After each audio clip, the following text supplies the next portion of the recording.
Desigualdad en la aplicación de vacunas. ¿Llegó un momento en el cual podemos comenzar a bajar la guardia? ¿Hay una forma de predecir qué tan largo será tu COVID? ¿Y qué pasa si te administran más de una dosis? Quédate para enterarte de estas noticias y más en ese resumen de noticias más importantes a lo largo de la semana. Bienvenida y bienvenido a este resumen de noticias más importantes de COVID que han sucedido a lo largo de esta semana, que comprende del 7 de mayo al 13 de mayo. Y sin nada más por agregar, comencemos. Conforme más está avanzando el tiempo, más personas están vacunadas alrededor del mundo. Sin embargo, ¿ha sido equitativa esta repartición de vacunas? Al término del 13 de mayo han sido aplicadas 1.38 mil millones de dosis de la vacuna contra la COVID-19, esto en 176 países distintos, según lo reportado por Bloomberg. Pero el número solo cuenta una parte de la historia. En Estados Unidos, que representa el 4% de la población global, lleva casi el 20% del total de las dosis aplicadas, 14 veces más vacunas que todo el continente africano junto, y hasta tiene el lujo de anunciar el fin del uso obligatorio de las mascarillas y del distanciamiento físico para quienes completaron el esquema. Los países desarrollados en su conjunto acaparan más del 85% de las dosis aplicadas. A lo cual la doctora Amel Pérez Cortés comentó lo siguiente: no es justo, las personas no vacunadas están en riesgo de morir y hemos sido testigos de cómo puede haber un aumento súbito de casos en poblaciones no inmunizadas. No solo los países en vías de desarrollo sufren ante esta desigualdad, ya que es una población susceptible, el virus contagia, circula y muta, siendo una amenaza para todos, países desarrollados o no, personas vacunadas o no.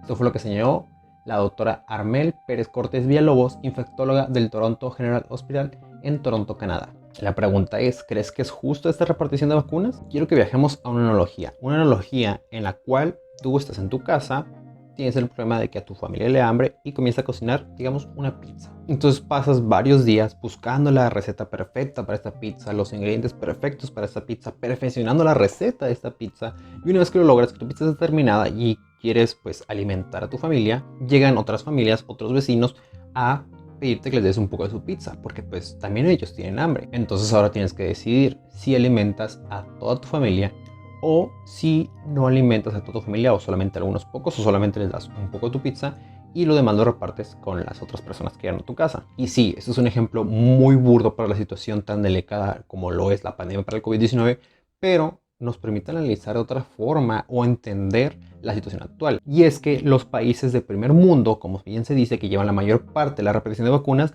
también son los países que más invirtieron en el desarrollo de estas vacunas, o que bien de ellos es la producción. Entonces, tomando esto en cuenta, volvemos a preguntar, ¿es justo la repartición de vacunas? Que por ejemplo Estados Unidos está tan adelantado en su aplicación de vacunas, nos permite tener un termómetro de cómo va a ser la situación en diferentes países una vez alcanzados esos números, que espero que en México sea pronto. Sin embargo, de momento nos queda esperar para llegar a esos números y podemos quejarnos a lo mejor de la repartición de vacunas. Eso es la actualidad, ese es el presente. Sin embargo, de cara a futuro, mi opinión es que deberíamos de juzgar más y exigir más a los gobiernos en turno de cualquier país de donde te encuentres, en exigir que se invierta más en la educación y en la investigación, porque así de cara al futuro no seríamos dependientes de otros países para que nos den un poco de su pizza. Y pasamos con ese meme que me encanta decir aquí: ¿puede alguien pensar en los niños? Mientras en gran parte del mundo se tienen dificultades para vacunar a los profesionales de la salud y grupos de riesgo, en Estados Unidos la FDA aprobó el uso de emergencia de la vacuna de Pfizer y BioNTech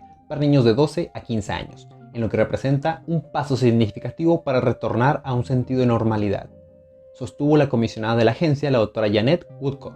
La misma compañía farmacéutica también está conduciendo ensayos a niños aún más jóvenes. En Estados Unidos, los menores de 18 ya representaron el 24% de los nuevos casos en lo que va del año, aun cuando la mayoría de los pacientes pediátricos se recuperan por completo a las pocas semanas de la aparición de los síntomas agudos, y los síntomas informados tienden a ser leves, según un nuevo estudio australiano en The Lancet Child and Adolescent Medicine. Y podríamos entrar de nuevo a un debate de si esto es justo o no, mientras en países como por ejemplo México hay una gran cantidad de médicos que sí atienden COVID, pero al ser privados no son considerados como de riesgo por las autoridades de salud nacionales. Pero volvemos a lo mismo, así como ocurre en Estados Unidos y también está ocurriendo en otros países. Hace poco informamos cómo la pandemia prácticamente está rejuveneciendo, cuando ahora está afectando un poco más la proporción de pacientes jóvenes, obviamente esto dado porque hay más pacientes adultos que ya están siendo inmunizados. Vuelve a ser una guía de a dónde es a dónde apunta el futuro de la pandemia, o más que nada el manejo de la pandemia. En este caso, vacunar a la población aún más joven, porque sabemos que la normalidad como antes la conocíamos no va a retornar hasta que todos volvamos a la normalidad, y eso incluye las escuelas, o sea que los niños pueden asistir a las escuelas. Nuevamente Estados Unidos va a ser como esa guía brújula de ver hacia dónde apunta ahora con la aplicación de vacunas de niños de 12 a 15 años.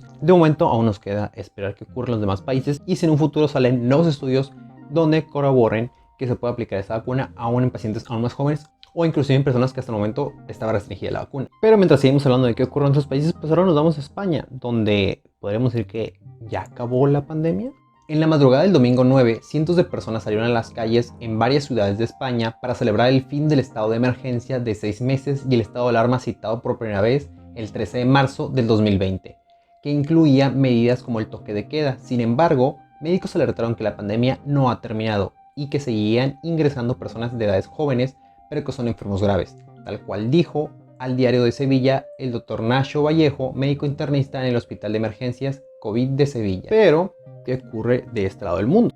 La Organización Panamericana de la Salud, la OPS, emitió el pasado 26 de abril una alerta epidemiológica por el aumento de hospitalizaciones y defunciones en jóvenes. En los últimos meses, las tasas de hospitalizaciones en menores de 39 años aumentaron en más del 70% en Chile. En Brasil, las personas de 40 años representaron el mayor aumento en la tasa de hospitalización.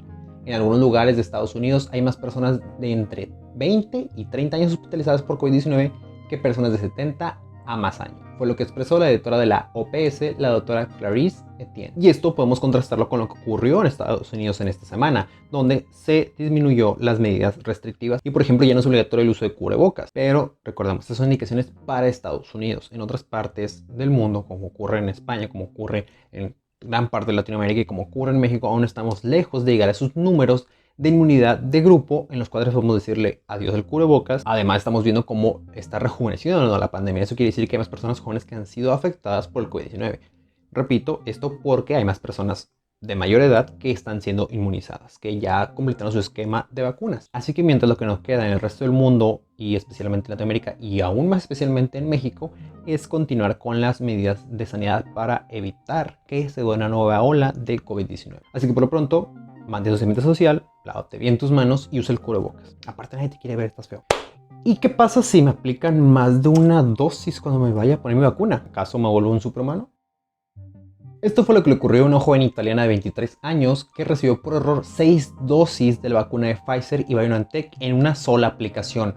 Aunque no tuvo ningún efecto adverso, más allá del dolor local en el sitio de la inoculación, informó las autoridades Hospital Civil Apuan Noa, en Massa, en la región de Toscana. Y a ver, lo que te puedes preguntar es ¿cómo rayos fue que le aplicaron 6 dosis de la vacuna en una sola aplicación? Y esto ocurre por lo siguiente: la vacuna de Pfizer y BioNTech vienen en viales multidosis. Esto quiere decir que dentro de un vial se aplican a 6 personas distintas, pero antes se lleva a cabo una dilución. Entonces una vez que se lleva a cabo la dilución, ese vial ya sirve para aplicarlo a 6 personas distintas. Pero aquí lo que pasa es que la responsable de aplicación de vacunas olvidó hacer la dilución, por lo cual en vez de que ese vial hubiera sido para 6 personas, ese mismo vial se le aplicó a solamente una persona, dando así que se le han aplicado 6 dosis de la vacuna.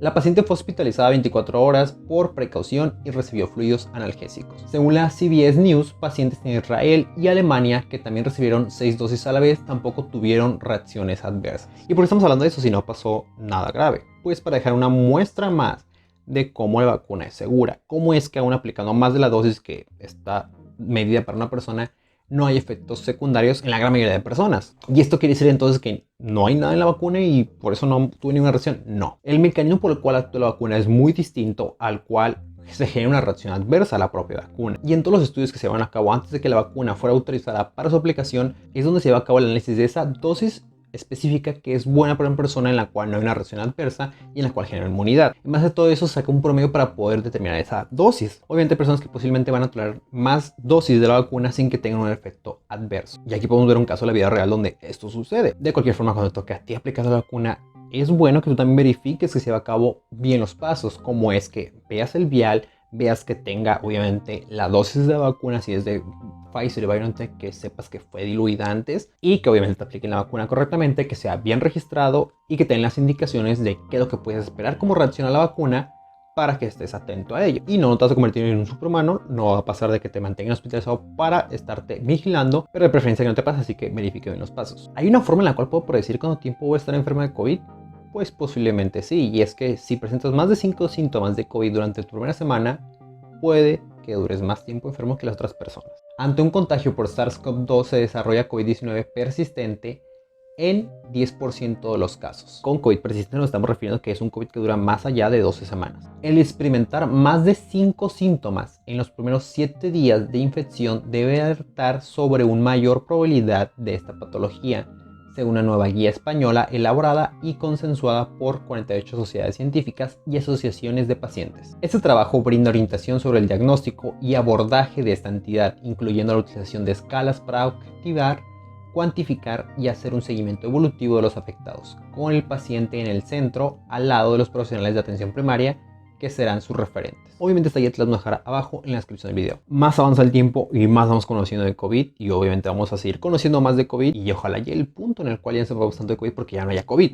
Pero mientras tanto, estas guías nos están marcando pautas de cómo tener un mayor manejo de COVID, porque si llega el momento de que, ok, más personas se encuentran vacunadas, ya es esporádico, raro que haya personas que tengan COVID en un futuro, que esperamos no sea muy lejano, sepamos tratar de mejor manera a estos pacientes y no tengamos los números de mortalidad pues, que tuvimos durante todo este año que acaba de suceder. También obviamente eso nos sirve como una guía práctica para si a ti te da COVID o a personas cercanas da COVID, comiences a hacer un checklist de si tuvieron 5 síntomas de la primera semana, porque así puedes tener una pequeña brújula, no concisa obviamente, para determinar si pues, esa persona va a durar varias semanas afectadas por el propio COVID. Pero preferible que no te dé, así que síguete cuidando, ya te dije, usa el cubrebocas. Pregunta de retroanálisis. ¿Crees que durante lo que va de la pandemia ha habido más suicidios que antes de la pandemia? Desde los primeros meses de la pandemia y los confinamientos surgió la preocupación respecto de un posible aumento de la ideación y los actos suicidas. Sin embargo, diferentes estudios sobre tendencias suicidas en 21 países, que debemos aclarar que son de ingresos altos a medios altos, y otro realizado en Noruega, publicados respectivamente en The Lancet Psychiatry y The Lancet Regional Health, parecen reafirmar que no ha existido ese incremento tan temido. Sin embargo, sería recomendable cuantificar la situación en aquellos países de ingresos medios y bajos, especialmente aquellos que no tienen sistemas de soporte financiero para las personas que perdieron su empleo o fuente de ingresos, sugirió el Dr. Sivan Bauer, psiquiatra, profesor de Tufts University School of Medicine en Somber, Estados Unidos. A lo cual también agregó: el suicidio tiene múltiples causas y entre los factores sociales se sabe que las crisis financieras pueden provocar un aumento. Creo que ya mencionaba muchas veces en este video la palabra brújula, y afortunadamente esta vez ese artículo no sirve tanto como brújula. Sí, es bueno saber que en los países de ingresos altos y medios altos no había un aumento en cuanto a las tasas de suicidios por el COVID-19. Sin embargo, también sabemos que la situación de pandemia que vivieron esos países, o más que nada la población de esos países, no es la misma que se vivió en otros países de ingresos bajos o medios. Y pongamos el nombre: gran parte de Latinoamérica. Personas que vivimos en Latinoamérica sabemos que la situación de la pandemia fue bastante caótica, en un sentido de que varias personas perdieron su empleo, varias personas perdieron familiares, y varias personas perdieron esa seguridad en la cual se encontraban antes de COVID. Situaciones que obviamente los llevaron a unos niveles de estrés emocional que posiblemente su única salida fue buscar escapar o apagar esa crisis, apagar ese estrés emocional, llevándolos inclusive al suicidio. Desafortunadamente no hay estudios para cuantificar cuánto aumentó la tasa de suicidio en esos países, tristemente, como no hay investigación en gran parte de la salud mental, y que también refuerza ese sentimiento de cómo se debe apostar por la inversión en la salud mental. Hace apenas unas cuantas semanas se viralizó un video dentro de mi ciudad donde una persona se había quitado la vida colgándose de un puente. Esa triste noticia es obviamente difícil decir por qué se dio la situación, cuál fue la causa que llevó a esa persona a quitarse la vida. Obviamente no podemos determinar que fue una situación a causa de la pandemia, pero nos deja pensando: ¿habrá aumentado la tasa de suicidios en Latinoamérica, en México, o donde sea donde estés viendo? ¿Tú qué crees?